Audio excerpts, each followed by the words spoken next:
The restaurant held its breath. At the center table, the most feared man in the city, Matteo the Wolf Valenti, couldn't stop his own son from crying. The child's grief was a raw, open wound. Every waiter, every patron looked away, all except one. Serafina, the new waitress, invisible in her black uniform, did the one thing no one else dared. She walked over. She knelt, and as the entire room prepared for violence, she began to speak.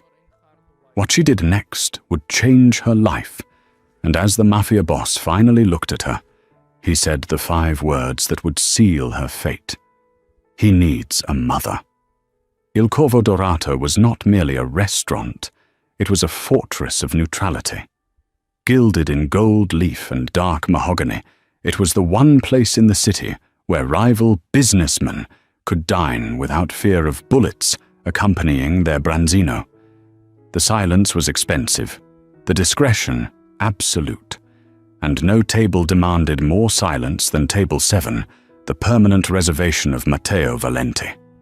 Serafina Serra Rossi had been working at Il Corvo for 3 months. She was good at her job precisely because she was forgettable. She was quiet, efficient, and had a face that was pretty in a way that was easy to overlook, a blessing in a place like this. She needed this job. She needed the shadows it provided. She was, in every sense of the word, hiding in plain sight. Matteo Valenti was not a man one overlooked. He was the head of the Valenti family, a man who had inherited an empire of shadows and, through sheer, cold-blooded will, dragged it into a new era of terrifying legitimacy. He was known as the Wolf, a man of few words and decisive, permanent actions. He was also a widower. With him, as always, was his son, Leo, a small 5-year-old ghost in a perfectly pressed suit. Leo Valenti hadn't spoken a word in the 6 months since his mother, Maria, had been killed in a car bombing meant for his father. The boy was a porcelain doll of grief, clutching a small, worn wooden wolf, the only thing he had from that day. Tonight, something was different. Usually, Leo was just silent. Tonight, he was crying. It wasn't a tantrum. It was a low, keening wail that cut through the clink of silverware and the hushed conversations. It was the sound of a heart that had been shattered and left to bleed. The staff froze.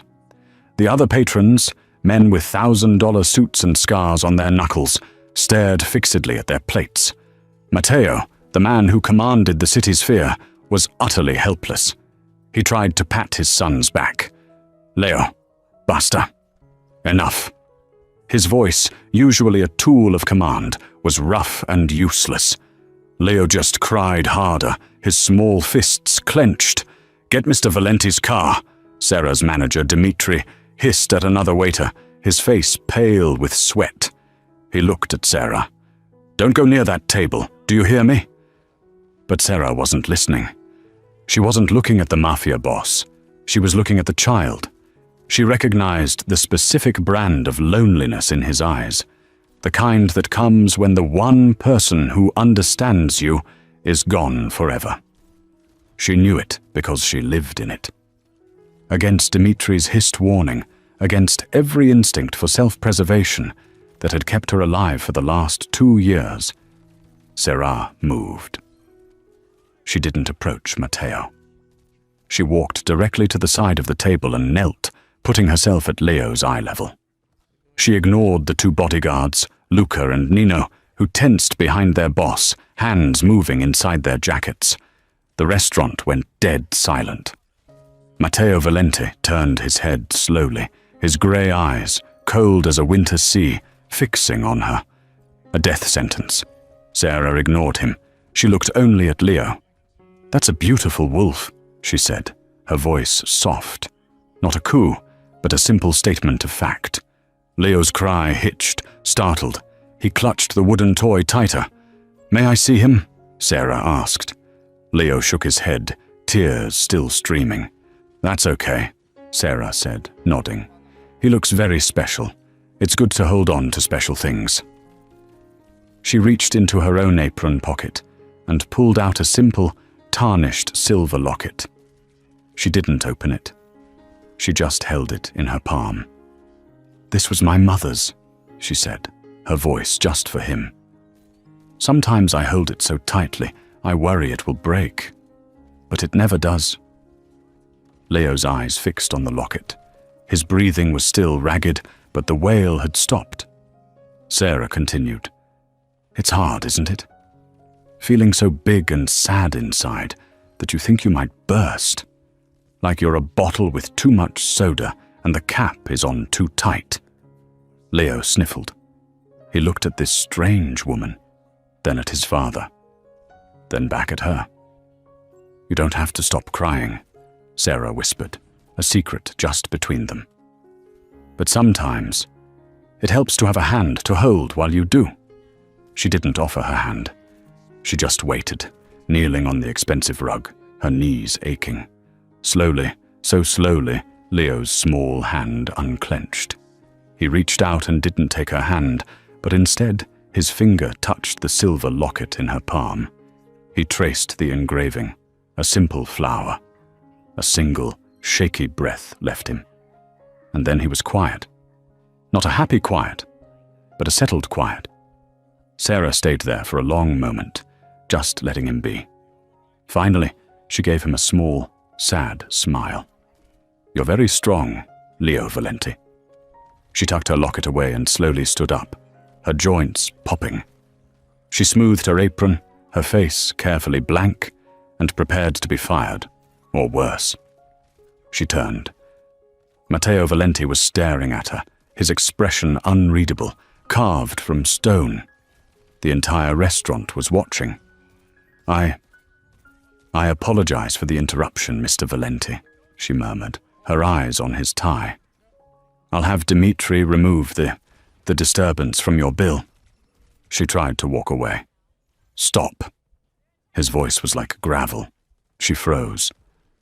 "What is your name?" "Serafina, sir. Sarah Rossi." He looked at his son, who was now quietly watching Sarah, his thumb in his mouth, the wooden wolf in his other hand. "Serafina Rossi," Matteo repeated, as if testing the weight of the name. He looked back at her, and for the first time, she saw something other than ice in his eyes. It wasn't warmth.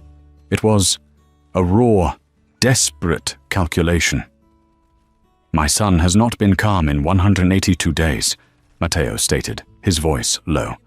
"He has not been touched by a stranger without screaming. He has not stopped crying for his mother since she was put in the ground." He paused, his gaze pinning her to the floor. "Until tonight." He didn't say anything else. He simply nodded to his bodyguards. They rose. Matteo placed a stack of $100 bills on the table, more than enough to cover the entire section, and stood. He picked up his silent son, who, for the first time, didn't fight him, his eyes still locked on Sarah as she was led away. As Sarah walked back to the kitchens, her legs shaking, she heard Matteo's voice, not at her, but to his bodyguard, Luca. "Find out everything about her, and have the car brought to my estate tomorrow, 9 a.m. She's coming with us." The next morning, Sarah was not invited to the Valenti estate. She was collected. A black, armored Cadillac, so polished it looked wet, was waiting outside her small, run-down apartment building at 8:45 a.m. The driver, Luca, the same man from the restaurant, simply opened the back door.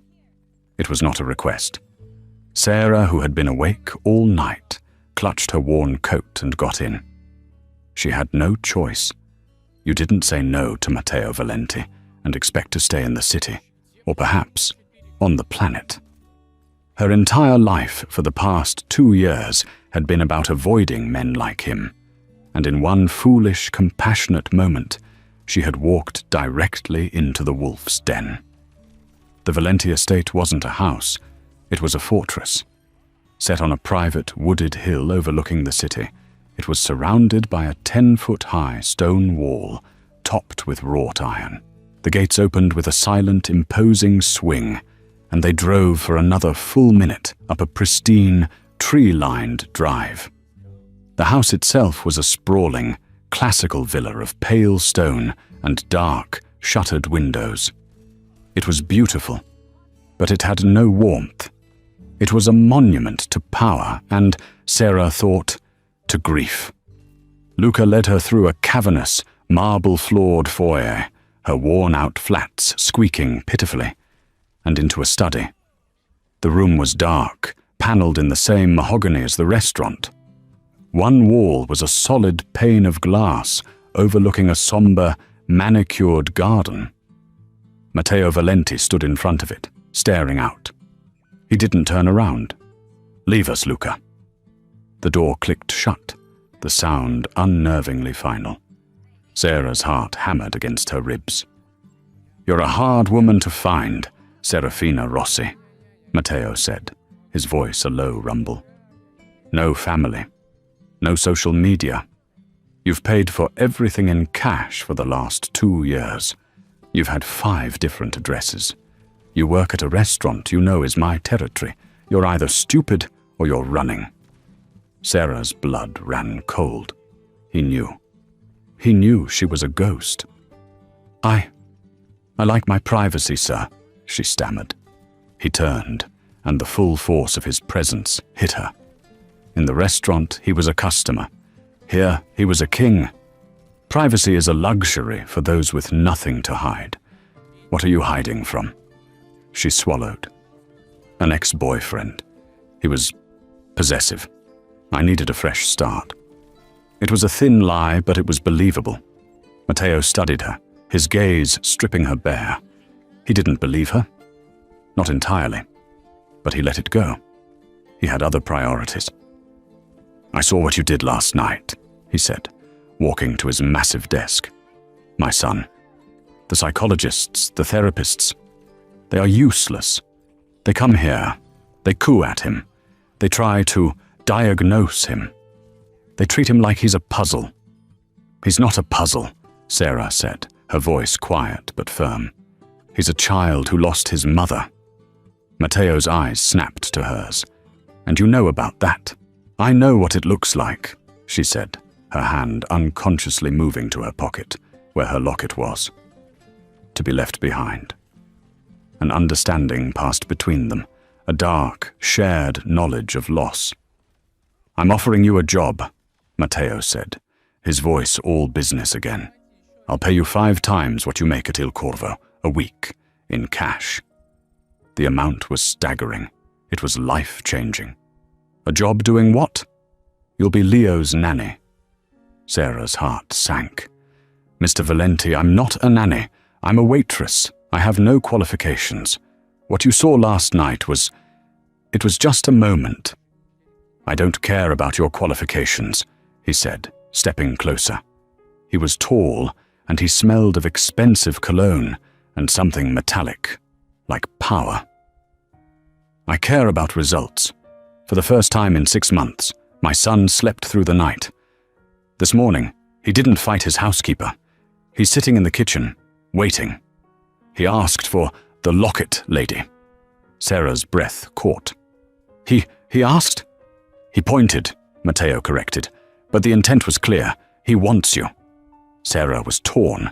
This was a cage, a beautiful, gilded cage, but a cage nonetheless, and it was owned by the most dangerous man she'd ever met. Her plan was to stay invisible, save money, and get out of the country. This was the opposite of invisible. "I can't," she said, shaking her head. "I'm sorry, Mr. Valenti. I can't. I'm not what you're looking for." She turned to leave. "You're right." His voice stopped her again. She turned back. He was looking at her, but his eyes were distant, focused on a pain she couldn't see. "You're not what I'm looking for." He motioned to a chair. "Sit." She sat. He remained standing, looming over her. "When my wife, Maria, died," he said, his voice flat, devoid of emotion, "she took the light in this house with her. But she left. An echo. And my son is chasing it. He's killing himself, Sarah. He doesn't eat. He doesn't sleep. He's fading. The doctors say he has profound grief. They say he needs closure. He leaned down, placing his hands on the arms of her chair, trapping her. His face was inches from hers. I don't give a damn about closure, he whispered, his voice intense. I care about survival. My son is dying, and you, for some reason, are the only thing that has pulled him back from the edge. He stood up straight, his gaze fixed on her. And then he said the words that had haunted her since the night before. He's not just crying, Sarah. He's desperate. He needs a mother. Sarah shot to her feet. And you think I can be that? You think you can just buy one? I told you, I'm just a waitress. I can't be a mother to your son. I'm not asking you to be his mother, Matteo roared, his control finally snapping. The power in the room seemed to dim. His mother is dead. He took a ragged breath, visibly reining in his temper. I am asking you to fill a role, to be a presence, to stop him from needing a ghost. He ran a hand through his dark hair. I am a powerful man, Ms. Rossi. I can buy cities. I can end bloodlines. But I cannot. His voice broke, just for a fraction of a second. I cannot make my own son want to live. The door to the study creaked open. Leo stood there in his pajamas, clutching his wooden wolf. He looked at his father, then at Sarah. He walked past the desk, past his towering, terrifying father, and stood in front of Sarah. He looked up at her, his eyes, the same piercing grey as Matteo's, wide and searching. Then he held up the wooden wolf, an offering. Sarah's resolve crumbled. The lie she'd been living, the fear she'd been running from, it all paled in comparison to the raw, naked need in this child's eyes. She knelt just as she had in the restaurant. She didn't take the wolf. Instead, she gently touched the toy's carved ear. He's wonderful, Leo, she said. Leo's tiny hand, still holding the wolf, moved to cover hers. His skin was warm. Sarah looked up at Matteo, her eyes shining with unshed tears. The cage was still a cage, but the prisoner needed her. I'll stay, she whispered. As his nanny, that's all. As his nanny. Matteo Valenti let out a breath. He looked like he'd been holding for 6 months. He nodded once, his face a mask of iron control once more. Good, he said. Luca will show you to your room. You'll move in today. The Valenti compound became Sarah's new world. It was a life of surreal, suffocating luxury. Her room was a full suite of rooms larger than her entire apartment, with a balcony overlooking the city. She had a clothing allowance, meals prepared by a private chef, and the silent, watchful protection of the Valenti staff. She was also never, ever alone. Luca or Nino, or another stony-faced guard, was always near. But for the first time in 2 years, the constant, gnawing fear in her stomach began to recede. The fear of her past, of being found, was replaced by a more immediate, tangible purpose. Leo. The first week was a silent negotiation. Leo wouldn't speak, but he would act. He'd take her hand and lead her to the garden. He'd sit and watch her as she read children's books aloud, his expression unreadable. Sarah didn't push. She didn't ask questions. She just existed. She sat with him on the floor of his massive, untouched playroom and helped him build towers. She ate her meals with him in the kitchen, not in the cavernous dining room. She learned from the housekeeper, a kind older woman named Sophia, that Leo loved lemon cookies, but hated the color green. And slowly, a sliver of the boy behind the grief began to emerge. One afternoon, she was drawing, sketching the garden from the balcony. Leo watched her. She offered him the pad. He shook his head. She shrugged and kept drawing. A few minutes later, she felt a tug on her sleeve. He was holding a crayon. He didn't draw on her pad, but on a napkin. He drew two figures. One was very small. One was taller, with scribbled brown hair, holding a locket. Sarah's heart ached. "Is that us?" Leo nodded. Then, in a voice that was hoarse from disuse, so quiet she almost missed it, he whispered one word. "Sarah." She froze. He'd spoken. He'd said her name. She beamed, a real, unguarded smile. "That's right, Leo. That's me." Matteo, who had been watching from the doorway, felt a strange, unfamiliar tightening in his chest. He heard the word. He saw the smile. He'd been so focused on his son's survival, he hadn't realized how much he'd missed the sound of life in this house. But Sarah's growing influence did not go unnoticed, and it was not universally welcomed. Matteo Valenti's organization was not a one-man show. His consigliere, his right hand, was Marco Bianchi. Marco was shrewd, ambitious, and utterly pragmatic. He saw the world in ledgers and power plays, and he saw Serafina Rossi as a dangerous variable. Worse, Marco had a sister. Bianca Bianchi was the opposite of Sarah. She was a creature of ice and fire, devastatingly beautiful, impeccably dressed, and openly, desperately in pursuit of Matteo. It had been the understanding in the organization that, after a respectable period of mourning, Matteo would marry Bianca, cementing the Bianchi family's loyalty and power. Sarah's presence was a threat to that. Bianca arrived at the compound unannounced one afternoon, ostensibly for tea, to find Sarah and Leo in the garden, planting flowers. "Well, well," Bianca's voice, a syrupy drawl, cut through the peaceful afternoon. She was draped in white linen, a stark angelic contrast to Sarah, who was covered in dirt. "The help is playing in the mud. How charming." Sarah stood, brushing dirt from her jeans. "Hello, I'm Sarah, Leo's nanny." "Oh, I know what you are," Bianca said, her smile not reaching her cold blue eyes. She ignored Sarah and crouched down to Leo. "Leo Tesoro, look what I brought you." She produced a new, shiny, plastic toy wolf. "You can throw that old dirty one away now." Leo recoiled, clutching his worn wooden wolf to his chest. He looked at Sarah, his eyes wide with fear. "That's very kind of you," Sarah said, stepping between them. "But his babbo gave him that one. It's his favorite." Bianca's smile tightened. "I'm sure Matteo would want his son to have the best, not some splintered old thing." She reached for the wooden wolf. "Give it here, child." "No!" Leo's voice was a sudden, sharp cry. He pulled back, and in the process, stumbled. Bianca, annoyed, snatched at the toy. "Don't be a baby!"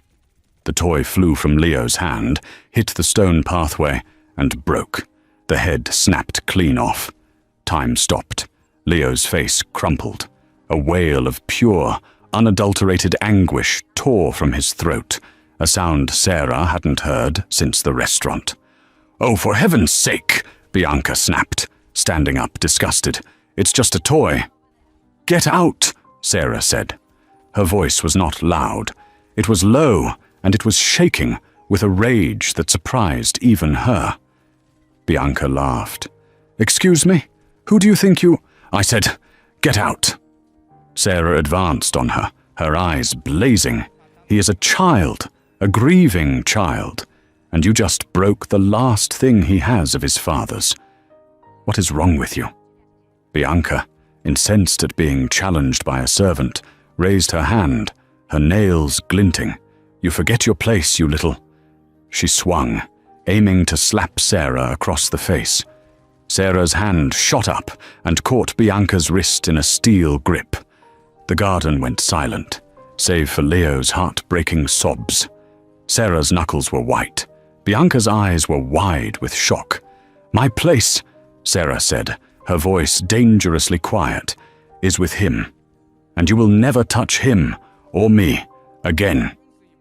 "What?" a deep voice cut through the tableau. "Is going on here?" Matteo Valenti stood on the patio, flanked by Marco Bianchi. His face was thunder. Bianca immediately burst into tears. "Matteo, thank God! This creature! She attacked me, and she upset Leo!" Sarah didn't let go of Bianca's wrist. She didn't look at Matteo. She kept her eyes locked on Bianca.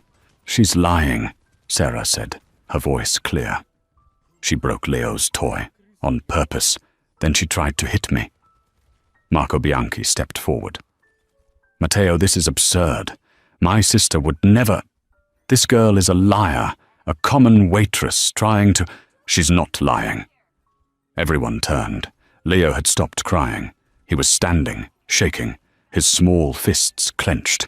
He pointed a tiny, accusing finger at Bianca. "Bad," he said. "Bad lady." Matteo's gaze went from Leo to Bianca's wrist still in Sarah's grip, to the broken wolf on the path. The pieces clicked into place. His voice was terrifyingly calm.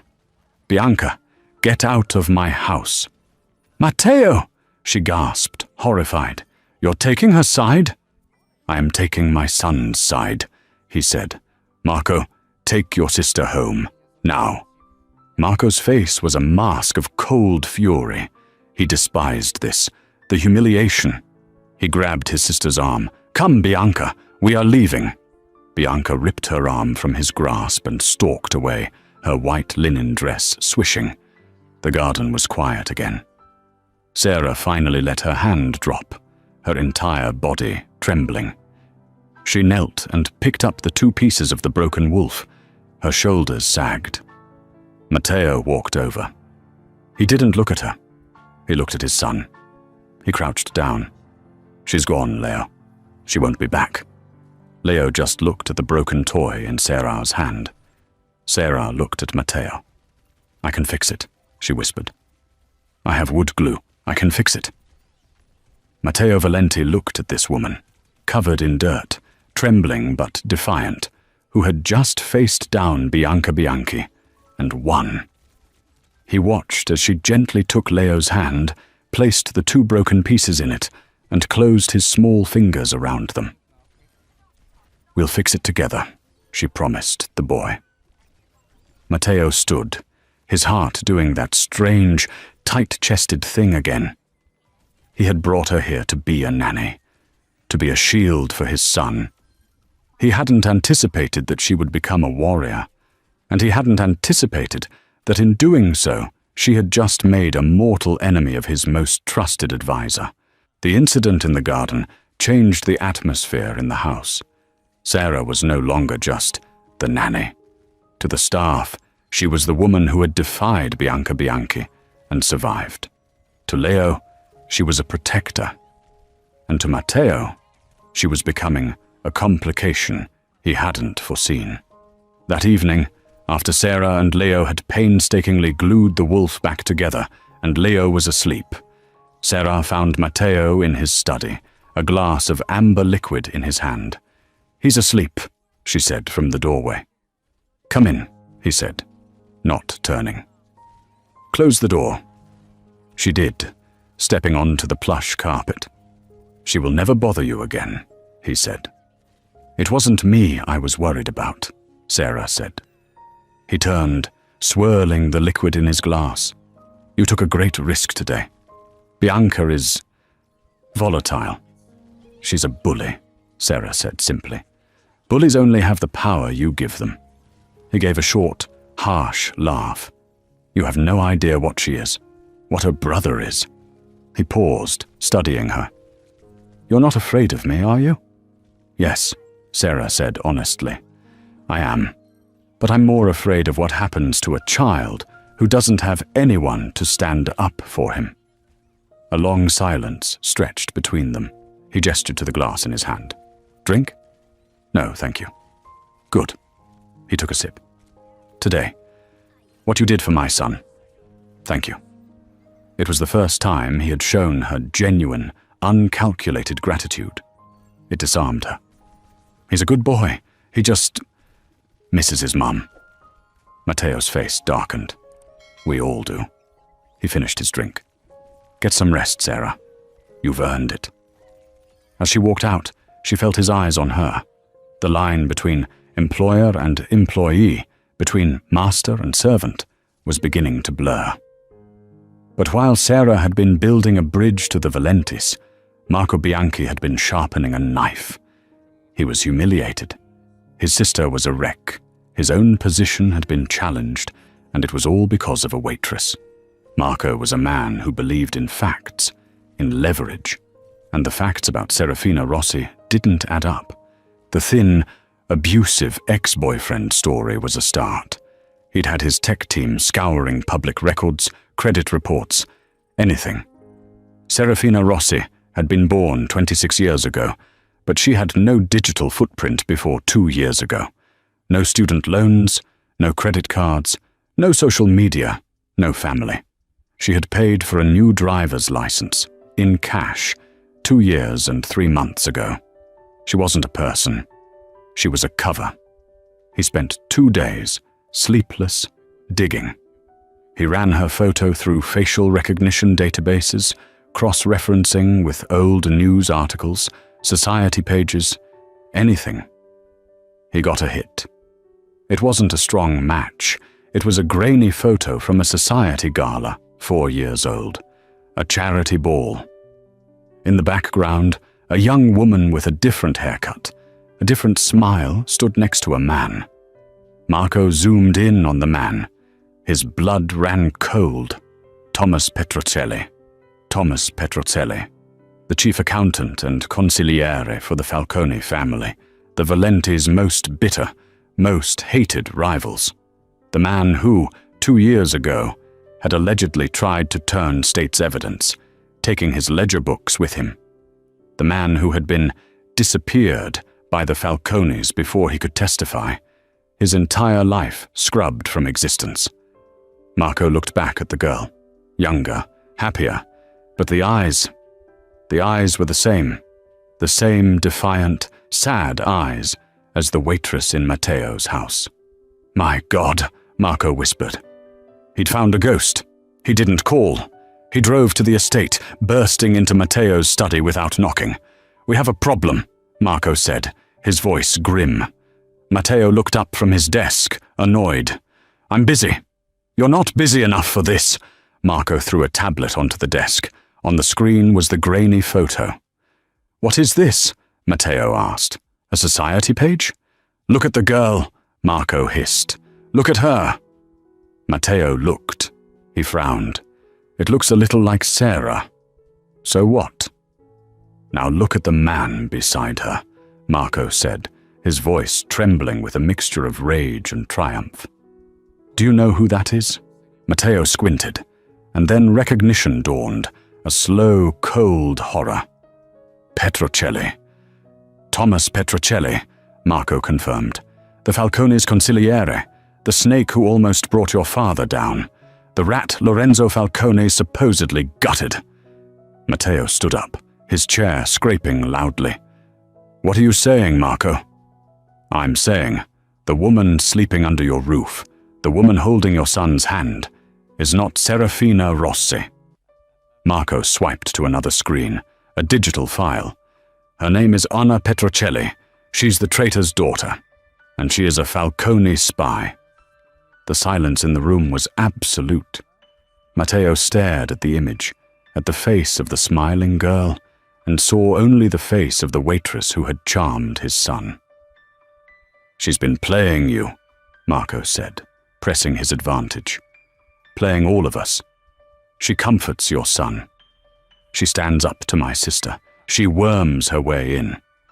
How better to destroy the Valenti family than from the inside? Using your own son against you. Matteo's face was pale. The blood had drained from it. He thought of her lies about her past, her privacy, her abusive ex. It all clicked. She has her father's ledgers. Marco spat. She must. She's here to finish what he started, to destroy us." Matteo said nothing. He walked to the window, staring out at the garden where, just yesterday, he had watched her with his son. The tenderness he'd felt was replaced by a cold, black, volcanic rage. He had been played. His son had been used. He pressed the intercom on his desk. "Luca." "Yes, Don Valenti." "Find Serafina. Bring her to my study. Now. And tell Nino to guard my son's room. She is not to go near him." He turned back to Marco, his eyes no longer the cold grey of the sea, but the flat, dead black of a shark's. "You will not speak of this to anyone," he commanded. "Matteo, what are you going to do?" Marco asked, a predatory gleam in his eye. "We should take her to the warehouse. We end this. Tonight."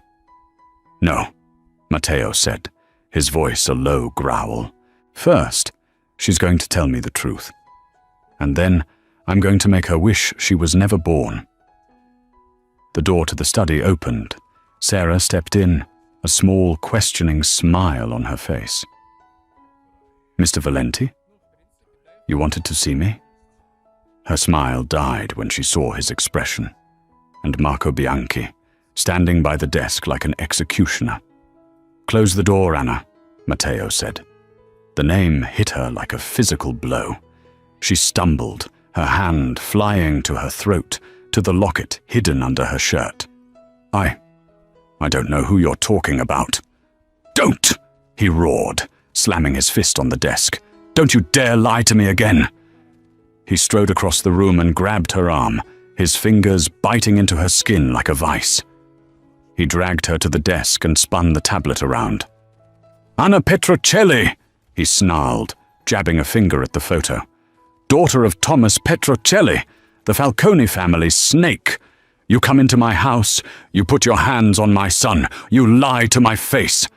Tears streamed down Serra's Anna's face. It was over. The life she'd tried to build, the safety she'd almost felt, was gone. "Is it true?" he demanded, shaking her. "Are you a spy? Were you sent here by Lorenzo Falcone to finish what your father started?"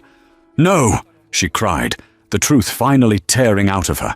"No, I'm not a spy." "Liar!" Marco spat. "She's lying, Matteo. She has the ledgers. She's here to destroy us." "Is that what you think?" Anna ripped her arm from Matteo's grasp, her fear momentarily replaced by a lifetime of repressed anger. "You think I'm a spy? My father wasn't a traitor. He wasn't trying to destroy your father. He was trying to get out. He was trying to protect me." The raw conviction in her voice stopped both men cold.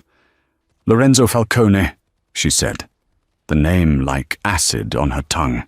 "He's a monster. My father worked for him. Yes. He cooked his books. Yes. But he wanted a different life for me. He was saving money, creating an exit. He was going to take the ledgers not to the feds, but as insurance, to keep us safe once we were gone." She was sobbing now, the story pouring out of her. "But someone tipped Falcone off. They came to our house. I was hiding, in the pantry, like he told me to, when bad men came. I heard them kill him. I heard them," she choked. "And they were looking for me. And for the ledgers." She looked at Matteo, her eyes pleading. "I ran. I've been running for 2 years. I changed my name. I cut my hair. I worked in kitchens, in bars, and finally, here. I came to Il Corvo because it was your territory. I thought Falcone would never look for me in the one place I should be most afraid of. I've been hiding from the Falcones, Mr. Valenti, not spying for them." The study was silent. Marco looked skeptical. "A convenient story." "Is it?" Anna said, her voice raw. "Would a spy throw herself in front of your sister to protect a little boy? Would a spy have this?" She pulled the locket from her shirt. She clicked it open. Inside was not a picture. It was a tiny, folded piece of paper. A key. a key to a storage locker. "This is all I have left of him," she whispered. "This, and a name he made me memorize. A locker. I don't even know what's in it. I was too afraid to go. I was just trying to survive." Matteo stared at the key. He looked at her tear-streaked face. He saw her, really saw her, for the first time. Not just a nanny, not just a spy, but a woman, alone, trapped between two warring empires. A woman just like him, a survivor of a war she didn't start. His rage was gone, replaced by a cold, hard clarity. "She's telling the truth," Matteo said, his voice flat. "Matteo!" Marco was aghast. "You can't believe this. She's the daughter of our enemy." "She's the daughter of a dead man," Matteo corrected. "And she's the one person in the world the Falcones want. They don't just want her dead, Marco. They want what she knows. They want what's in that locker." He began to pace. The problem of Anna Petrocelli had just transformed. She was no longer a threat. She was an asset, a weapon. "She's a security risk, Matteo," Marco insisted, his voice low. "We can't keep her here. The Falcones find out she's here, they'll tear the city apart to get her. Kill her. It's the only way to be clean. It's business." "No," Matteo said. He stopped in front of Anna. She was still trembling, but she met his gaze. "He's right about one thing," Matteo said. "You're a ghost. You're a liability. The Falcones are looking for Anna Petrocelli. They'll find you eventually. And when they do," he leaned in, "they will hurt you. And they will hurt my son to get to you." "So what do you want me to do?" she whispered. "Run again." "There is nowhere to run," Matteo said. "Lorenzo Falcone's reach is long. There is only one way to protect you. One way to hide you from him forever." "How?" Matteo looked at her, his grey eyes calculating, cold and something else. Something she couldn't name. "You hide a ghost by making it real. You protect a liability by making it an untouchable asset." He straightened his tie. He was no longer a grieving father or an angry man. He was the Don. "You're right," he said, referencing their conversation from that morning. "Leo needs a mother. And I need a wife." Anna's blood turned to ice. "What? What did you say?" "Marco's solution is to kill you. It's clean. But it's a waste," Matteo said, as if discussing a stock purchase. "And it would destroy my son. I saw his face today. He spoke. For you." He offered his hand, not in comfort, but in finality. "My solution is a new bargain, a marriage. Not of convenience, Anna, of survival. Marry me. Tomorrow." You're insane," she breathed. "I'm a pragmatist," he shot back. "Listen, as Serra Rossi, you are a target. As Anna Petrocelli, you are a dead woman. But as Anna Valenti, wife of the Don, you are untouchable. You will be a member of my family. You will have my name, and I will give you my protection. I will rain fire on Lorenzo Falcone, or anyone else, who dares to even speak your name. And in return," she asked, her voice a shadow. Matteo's face softened, just for a moment. He glanced toward the door, in the direction of his son's room. "In return," he said, his voice dropping, "you will be what you've already become. You will be a mother to my son. You will bring life back into this house. You will give me your loyalty, and you will never, ever lie to me again." He stood there, his hand extended. It was a cage, a permanent, inescapable, gilded cage. But it was also the only sanctuary in the world. She looked at Marco, whose face was a mask of pure, unadulterated hatred. He had lost. She looked at Matteo, a man of violence and contracts, offering her the one thing she craved, safety. And she thought of Leo, of his small hand in hers, of his first word. She was not Anna Petrocelli, the runaway. She was not Serafina Rossi, the waitress. She was, in that moment, Leo's protector. She put her shaking hand into Matteo's. "I will," she said. The wedding was as swift and cold as the bargain that sealed it. There was no white dress, no music.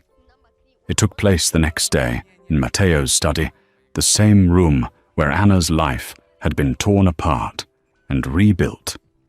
A city judge, his hands visibly shaking, performed the ceremony.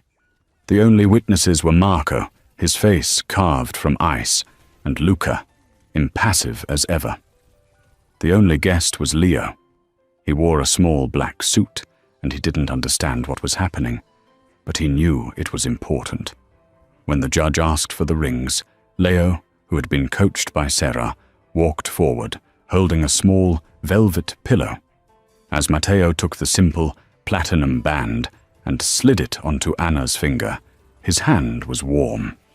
He looked not at her, but at his son.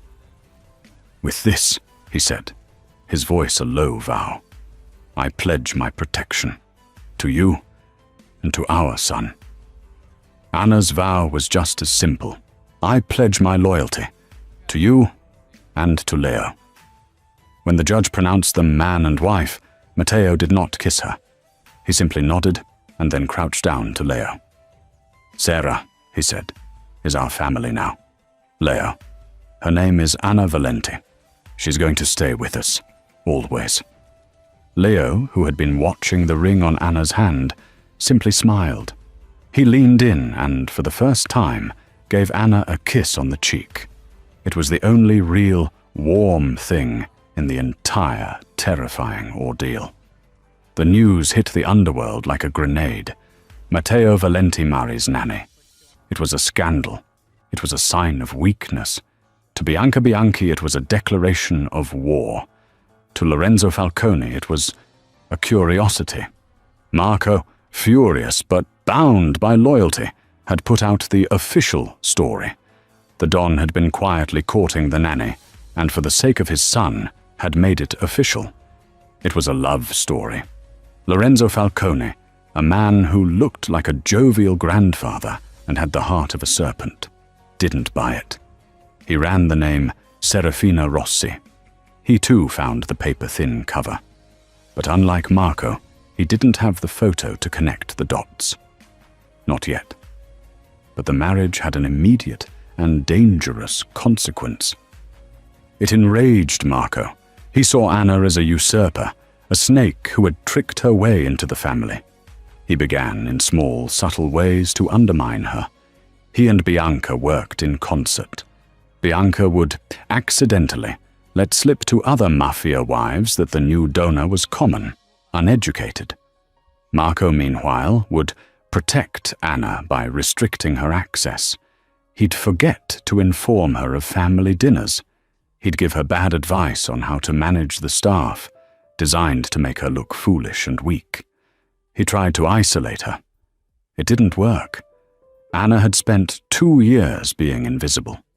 She knew how to watch, how to listen. She saw the whispers. She felt the cold shoulders.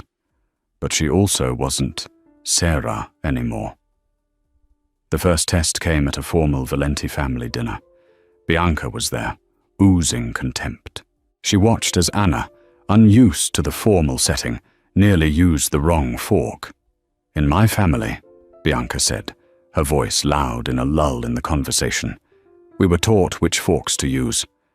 But I suppose in a diner, you just use your hands." The table went silent. Matteo tensed. Anna put her fork down. She looked at Bianca, a calm, level gaze. "You're right, Bianca. I didn't grow up with this. I grew up with a father who taught me that the content of your character matters more than the quality of your silverware." She picked up her water glass. "He also taught me about numbers. For instance," she looked at Marco, "I've been reviewing the household accounts. It's fascinating. The catering budget for family dinners like this has increased 30% in the last 6 months. yet we're serving the same menu. That's a remarkable discrepancy. Marco's face went pale. Matteo, who had been watching, hiding a small smile, leaned in. Is that so, mia cara? It is, Anna said, turning to her new husband. I also noticed a significant consulting fee paid monthly to a company, BB Imports, that seems to have no function, no warehouse, and is registered to a P.O. box in your sister's name. Bianca gasped. Marco's eyes were murderous. Anna had just exposed them. She had, in one quiet statement, shown them all that she was not stupid, and she was not afraid. Matteo Valenti threw his head back and laughed, a real, deep, genuine laugh, the first one the family had heard in a year. Well, he said, wiping his eye, it seems my wife is not just a pretty face. She has her father's eye for numbers. He looked at Marco, his smile gone. Fix it. And Marco, my wife will be co-signing all household and organizational expenditures from now on. She has, he put his hand on Anna's, my full confidence. Anna had won the battle. She had established her power as Donna Valenti. But she had also just started a war. Across town, Lorenzo Falcone was growing impatient. The Waitress story still bothered him. He'd been digging into Thomas Petrocelli's life. He knew Petrocelli had a daughter. He'd seen blurry high school photos. Her name was Anna. He sent one of his men to Il Corvo Dorato to rough up the manager, Dimitri. This Sarah Rossi, the thug said, the one who married Valenti. What did she look like? Dimitri, terrified, described her. Brown hair, sad eyes. Always wore this silver locket, a flower on it. The thug reported back to Falcone. Falcone remembered. He remembered that locket. He'd given it to Thomas Petrocelli's wife as a gift years ago, back when they were the family. He slammed his fist on his desk. That bastardo, Falcone hissed. Matteo Valenti didn't just marry a waitress. He married Anna Petrocelli. She's alive, and she's with him. His mind raced. Why? To ally the families? No, Valenti had to know about her father. Then it hit him. The ledgers. The girl didn't have them. She was the key to them. He's using her, Falcone whispered, a slow, cruel smile spreading. He thinks he can use Petrocelli's daughter to get my ledgers. He made a call. I want to sit down with Valenti. It's time we discussed his new acquisition. The war was no longer cold. It was about to begin. The sit-down at the Stockton Hotel was thick with tension. Lorenzo Falcone, smiling like a serpent, made his offer. Give me the girl, Matteo. Her and the ledgers she has, and my shipping empire is yours. Before Matteo could refuse, Anna stepped forward, her gaze like ice. He's offering you something that's already mine to take. She dangled her locket. You think you're here to negotiate. You're here to surrender. Anna revealed her father's true genius. The locket's key didn't open a locker. It was a fail-safe. The real ledgers were digitized in a bank vault, with copies sent to the U.S. Attorney and the New York Times, set to be released upon her death or disappearance. You can't kill me, Lorenzo, she said, her voice clear. And you can't have my father's books, but I have yours. In a devastating blow, she also used her knowledge to expose Marco Bianchi's secret, treacherous deals with Falcone, sealing his fate with a single sentence. Broken, Falcone had no choice. Anna didn't trade. She commanded. He would publicly cede his businesses to the Valenti family as an apology and live out his days in humiliation. Back at the estate, the war was over. Matteo looked at his wife, not as a bargain, but with pure awe. The contract is over, Anna, he said, taking her hands. You're not here for my protection. You're my partner, my Donna, and the woman I love. He kissed her, sealing their new, true beginning. The next morning, the last wall of their gilded cage crumbled when Leo ran into the garden, laughing, and jumped into her arms. "Morning, Mama." And so the waitress who walked into the wolf's den didn't just survive. She became the queen of the pack. She proved that the most dangerous weapon isn't a gun or a name, but a mind that sees what others miss and a heart that's brave enough to act. She turned a marriage of convenience into a partnership of power, and a silent, broken boy into a laughing son. They say in the Mafia, blood is everything. But Serafina, no, Anna, Valenti proved that sometimes the family you choose is the one that gives you the most power of all. What did you think of Anna's ultimate checkmate? Was Matteo's bargain fair, or was it just another cage? Let us know in the comments. Thank you for watching. If you loved this story of drama, danger, and karmic justice, be sure to hit that like button, share this video with a friend who loves a good twist, and most importantly, subscribe to our channel so you never miss another story.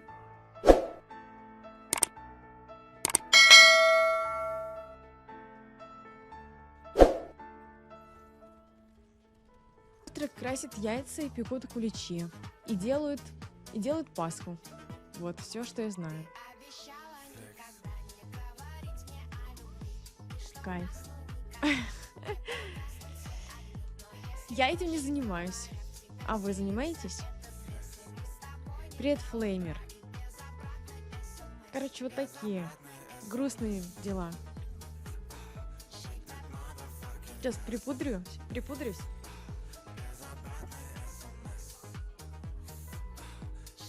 Завтра выпуск «Беременна в 16». А мы не смотрим «Беременна в 16», мы такое не любим. Ну, не знаю, насчет них я не люблю смотреть такое. Я куплю 5 куличей и колу. Необычный микс. Почему не с чаем?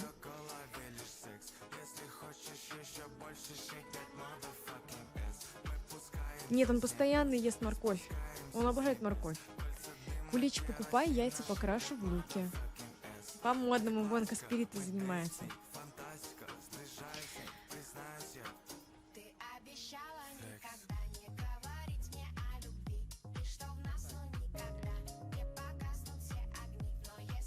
Я играл в КС 1.5 версию. Ник был И там на мерке номер 1 приставка была или GK. И я решил ебошки. Понятно. В луке это по-староверски. Ну, я не знаю, кстати, у меня мама никогда так не делала. Она обычно покупала какую-то краску и разводила в стаканчиках, и потом опускала туда. Как-то так. Понятно. Мне как-то подруга угощала куличами, которые они делали на продажу. Но мне не понравилось. Я об этом не сказала ей. Привет, Тёма. Вот. Мне вообще, как будто вот какой-то хлеб. Не забанится мой ник. А я и не переживаю, забанит, не забанит. Я куличи в последние годы перестала есть каждый раз все меньше и меньше, хотя раньше с чаем обожала. Сейчас как-то все равно. Праздник, не признаю, поэтому толку. Но мне нравилась в детстве именно вот эта белая посыпка. Я белую посыпку съедала и все. Ну и еще выбирала изюм и, возможно, ела хлеб. Как дела? Да нормально, у тебя как? Сверху-то что? Ну вот эта белая штучка, которая заливается. Я не помню, как она называется. Глазурь? Вообще, кстати, как-то я покупала в Магните один кулич. И он был такой, знаете, типа творожный кулич. И он был такой очень мягкий, нежный. Больше такой не пробовала. О, Каспирита, мне только творожные куличи заходят. Они не просто булгосочные. Да, вообще, было очень вкусно. Помнишь, я кофейни покупал? Да, я помню. Я потом у тебя еще спрашивала тему, как успехи. Ты сказал, что там что-то владелец либо не захотел скинуть. Ну, короче, что-то ты сказал, что владелец там что-то с ума сходил, и ты не стал ее брать. Я менял на машину. В смысле, ты же сказал, что не купил кофейню. Как ты мог ее менять на машину? Я в детстве тоже посыпку любила, но позже признала его весь. Белая сладкая бодяга. Ну, она, кстати, вообще-то делается вроде из яйца, сахара, ну, что-то такого. Короче, как вот эти есть десерты такие, как они называются, сейчас скажу. Безе. Вот по безе похоже по составу. Сейчас КБ творожный продают. Надо зайти посмотреть. Я купил другой, обменял на машину. Ну, не знаю, как-то странно. Что-то как-то странно, ребят. Привет, Ктикс. А я куличи никогда не любил. Лучше кексики с чаем попить. Но кексики как-то не распространены в этот праздник. Либо, может, сейчас кто-нибудь делает. Лекс Тенс, привет. Хай. Маритас, привет.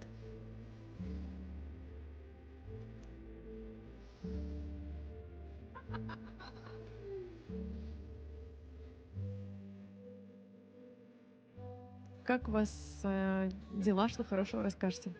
Снова присоединишься. Леза, привет. Ты умеешь блины печь? Да, вообще. Блины, блинчики, да, умею. Алиса. Лео лежит грустно и спит. Ну как, не спит, он смотрит, но мне её жалко. Я бы рядом с ней легла спать. Подслушивает. Сказал приятных снов. Привет, владыка. Всегда первый блин комом. Алиса, стоп. Миха, привет. Нет, расскажите что-нибудь хорошее. Ребят, хочу смеяться 5 минут. Расскажите анекдот. Юморос, привет.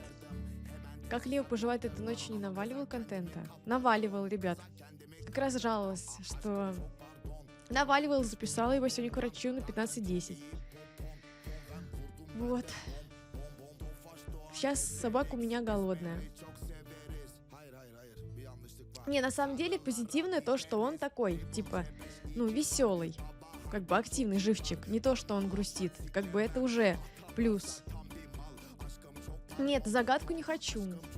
Вам нравятся турецкие песни? Турецкие песни, да. Турецкие песни топ.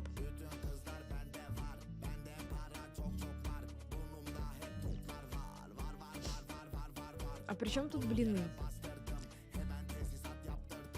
Дегустатор. Анекдот? Да, анекдот давайте. Ой, как анекдот, это что-то смешное. Да, анекдот, пожалуйста.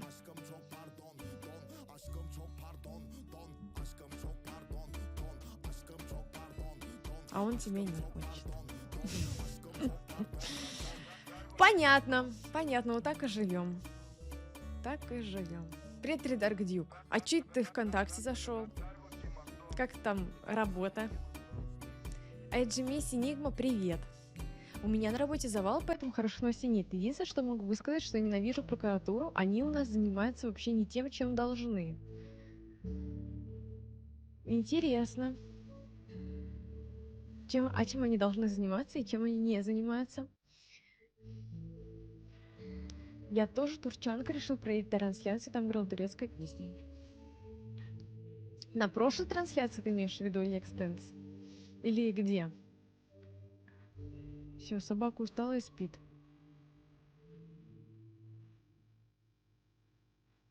Сейчас сфоткаю себе на память.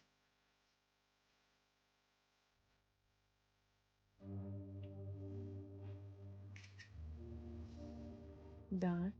В центре не робит Twitch. А, точно, точно. Работа третий день, и я начинаю скучать. Слишком все легко.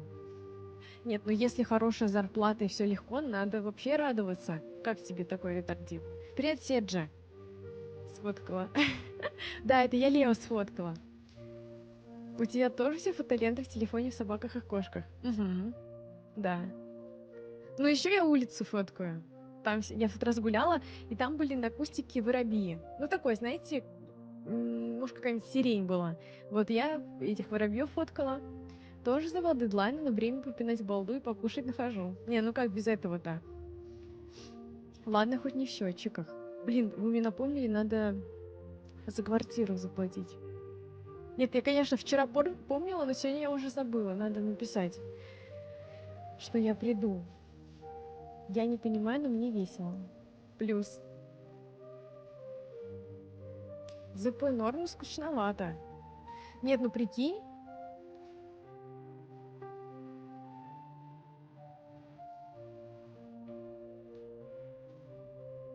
Тебе станет скучно, ты решишь сменить работу, и там будет полный завал, вообще лютый. Но ты будешь получать так же. А так ты можешь может, ты чем-нибудь можешь изучать в этот момент, пока тебе скучно там. Какие-нибудь ролики классно посмотреть. Докс, привет. Не очень, а у тебя? Вчера сметанку купил и варенье подарили из крыжовника. Буду блинами объедаться. Вон, за блины заговорили. Лучше уж пусть на работе будет скучновато, чем завал. Ну, может быть, потом появятся какие-нибудь клиенты, дадут шума.